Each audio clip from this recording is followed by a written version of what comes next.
Black holes, uh, they've always kind of seemed like the ultimate mystery to me. They're these massive objects that can warp time and space, and we can't even see them. Yeah, they're pretty incredible. For this deep dive, we're going to be looking at the episode, What's Inside a Black Hole? From the Science 101, Interesting Facts You Were Unaware Of podcast, and see if we can shed some light on these objects. Sounds good. So, can we start with some basics? I've heard that black holes are formed from dead stars, but I've always struggled to picture how that happens. Right, so when a massive star runs out of fuel, it can't support itself against its own gravity, and the core collapses in on itself. Okay. And if the star is massive enough, this collapse continues until all its mass is concentrated into an infinitely small point. Whoa. Infinitely small. So it's like taking something the size of the sun and squeezing it down to a point that has no size at all. Yeah, that's right. Yeah. And that point of infinite density is called the singularity. It's where our current understanding of physics breaks down. It's a place where gravity is so strong that it warps the fabric of space-time. Okay, I'm already feeling my brain starting to melt a little. Mm. But before we dive into the singularity, can you explain something else I've always wondered about the event horizon? Sure. The event horizon is the boundary around a black hole. Beyond this point, nothing, not even light, can escape. Okay. It's like a point of no return. Think of it this way. Every object has an escape velocity, the speed you need to reach to break free of its gravity. On Earth, that's about 11 kilometers per second. Right. But at the event horizon of a black hole, the escape velocity is greater than the speed of light. Since nothing can travel faster than light, nothing can escape. Oh, wow. So once something crosses that event horizon, it's gone forever. Yeah. Trapped inside the black hole. That's the current thinking, yeah.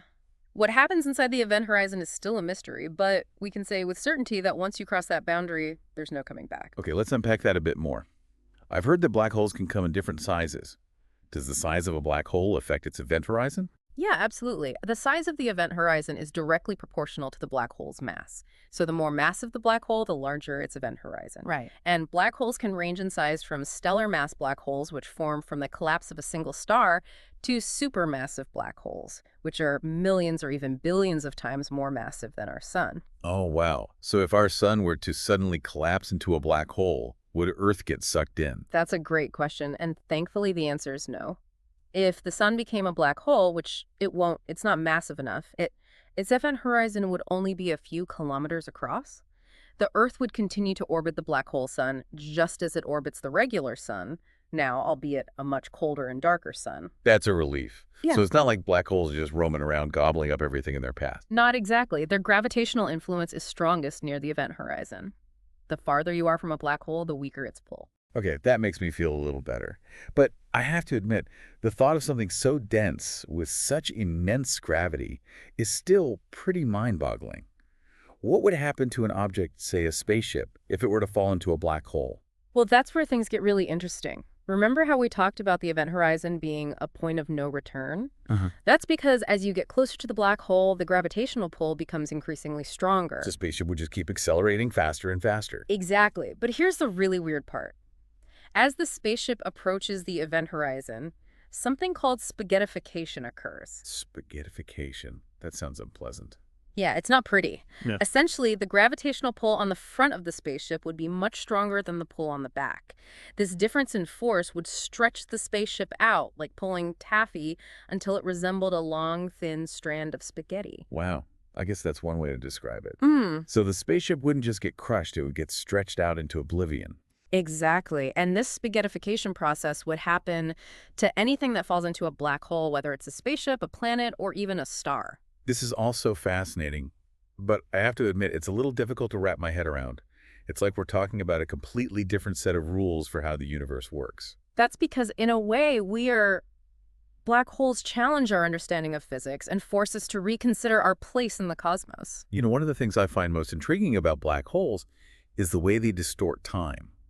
Can you talk a little bit about that? What exactly does it mean for time to slow down near a black hole? It's one of the most mind-bending consequences of Einstein's theory of general relativity.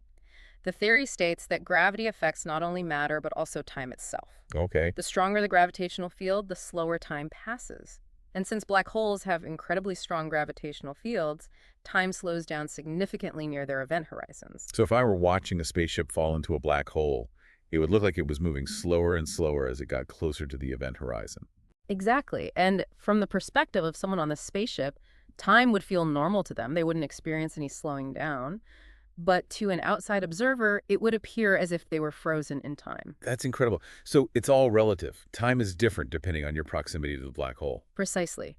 It's called gravitational time dilation, and it's one of the most intriguing aspects of black holes. It highlights how gravity can influence not just matter, but the very fabric of space-time itself. Well, that's a lot to process. Hmm. I think we need a moment to let all that sink in. This is heavy stuff. But before we do, I have one more question about this time distortion thing. You mentioned that time slows down near a black hole, but does it ever completely stop? That's a question that has puzzled physicists for decades. According to our current understanding, time comes to a complete standstill at the singularity, the point of infinite density at the center of the black hole. So the singularity is not only a point of infinite density, but also a point where time ceases to exist. That's right. At the singularity, the laws of physics as we know them break down. It's a point where space and time become infinitely warped, and our current theories can't fully explain what happens there. Okay, that's officially beyond my comprehension. But it definitely makes me appreciate the sheer power and mystery of black holes even more. We've covered a lot of ground here, but I know we've only just scratched the surface of this topic. Absolutely. There's still so much to learn about black holes, from their formation and evolution to their role in shaping the universe. Well, I'm definitely ready for more deep dives into the world of black holes. This is the kind of knowledge that makes you realize just how much there is out there that we don't yet understand, and that's pretty exciting. It is. And the more we explore, the more we realize how much more there is to discover. Yeah. It's amazing how much we're still learning about these objects. We've talked about how they form and the strange effects they have on space and time. But did you know that black holes can actually spin? Wait, a spin, like a top. Mm. How does a black hole even spin when it's basically a point of infinite density? Yeah. It's a bit of a head scratcher, I know. But a black hole is formed from the collapse of a rotating star. And that rotational energy doesn't just disappear. It gets transferred to the black hole. So the black hole inherits the spin of its parent star. That's wild. Does the spin have any, noticeable effects? Oh, yeah, it does. The spin of a black hole can drag space-time around with it, creating a phenomenon called frame dragging. Frame dragging. Okay, you're going to have to break that one down for me. Okay. Imagine you have a bowling ball on a trampoline, and you start spinning that ball really fast. Uh-huh. The trampoline will warp and twist around the spinning ball. Right. Yeah, I can picture that. Yeah. So the bowling ball is pulling the fabric of the trampoline along with it as it spins. Exactly. And it's similar with a spinning black hole. The rotation of the black hole twists space-time around it like the bowling ball on the trampoline. So it's like the black hole is stirring the very fabric of the universe. Yeah. That's insane. Can scientists actually measure this frame dragging effect? Yeah, they can. It's not easy, though. We can't see black holes directly, but we can observe how objects behave around them.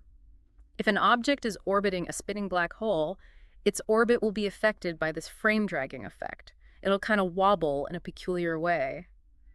By measuring this, wobble scientists can figure out the spin of the black hole. Oh, wow. So we're not just observing these black holes from afar. We're actually starting to decode their secrets and understand how they influence their surroundings. That's a great way to put it. It's like we're reading their fingerprints. Yeah. And speaking of influence, there's another area where black holes play a crucial role in the formation of galaxies. Oh, yeah. I've heard that black holes are somehow involved in shaping galaxies, but I've never really understood how. Can you explain that? Yeah, so remember those supermassive black holes we talked about earlier? Yeah, the ones that are millions or even billions of times more massive than our sun. Right. It turns out that pretty much every large galaxy we've observed has a supermassive black hole at its center. And as these black holes gobble up gas and dust, they release enormous amounts of energy. So they're not just vacuum cleaners sucking things in. They're also like energy blasters. How does that even work? It all has to do with gravity. As matter falls toward a black hole, it gets heated up to extremely high temperatures. And this superheated matter emits powerful jets of radiation and particles that can travel across the galaxy. So it's like a cosmic engine powering these jets of energy. Yeah, exactly. And these jets can have a big impact on the surrounding galaxy. They can heat up and disperse gas clouds, preventing them from collapsing and forming new stars. Okay. They can also trigger the formation of stars in other regions. Wow. So black holes can actually control how many stars are born in a galaxy? In a way, yes. It's a delicate balance. On the one hand, they can stifle star formation by blowing away the raw materials, but they can also trigger star formation by compressing gas clouds and making them denser. It's like a cosmic dance with black holes leading the choreography. Hmm. This is amazing. We've talked about how black holes are formed from dying stars, but they also seem to play a role in the birth of new stars. It's like a cycle of cosmic creation and destruction. That's a great way to put it. It highlights the interconnectedness of everything in the universe. Black holes, once thought to be just destructive monsters, are now seen as integral parts of the cosmic web, playing a vital role in how galaxies evolve. It really makes you wonder, what would it be like to actually see a black hole up close? I know they're invisible, but what if we could somehow witness the effects of their gravity firsthand? That's a question that has fascinated scientists and science fiction writers forever. But the reality is that getting close to a black hole would be incredibly dangerous. The intense gravity and radiation would be deadly to any spacecraft or human trying to get near. So it's more of a thought experiment than a realistic possibility. For now, yeah. But who knows what the future holds as our technology and understanding of the universe improve? Maybe one day we'll be able to safely explore the mysteries of black holes up close. I'll be first in line for that interstellar voyage. But in the meantime, I think we've covered a lot of ground today, from the basics of what black holes are to their role in galaxy formation and the weird effects they have on time and space. It's been an awesome journey. It has. And it's just a small glimpse into the vast and mysterious realm of black holes. There's still so much to discover and explore. Well, I'm definitely ready for more deep dives into the cosmos.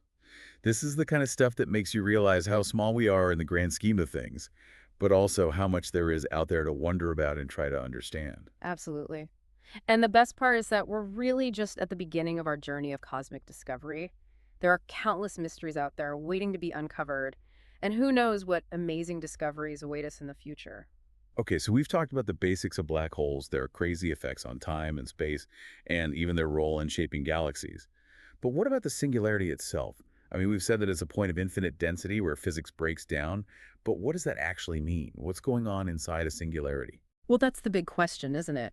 The singularity is maybe the most mysterious part of black holes. And honestly, we don't have a clear answer.